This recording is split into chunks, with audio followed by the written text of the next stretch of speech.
Hello, this is Joseph with Funkytown Music Academy. And we're super excited to be bringing you our next mini piano lesson. This is for a song called Cherish. Gotta look at who it's by again. It's by Kaiser and Rebecca, and this is just a play along track. So we're gonna start actually at 90 BPM. We're gonna make sure that each of those 90 clicks per minute is actually matching up with our eighth notes. We're gonna start with our left hand today. We'll also have it run through after this, both hands separately still, at 100 BPM to get it close to performance speed.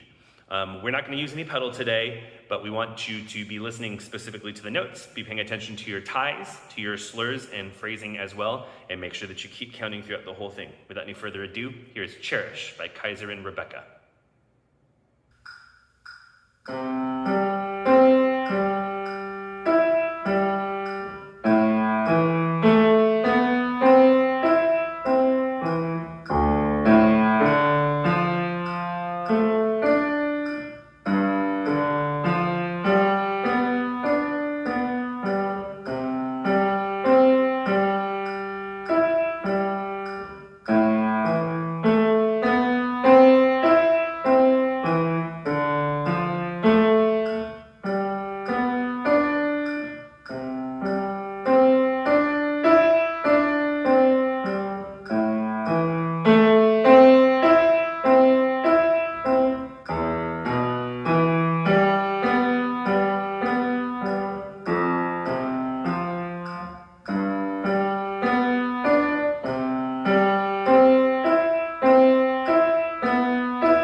Here's the right hand's play along at 90 BPM.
part at 100.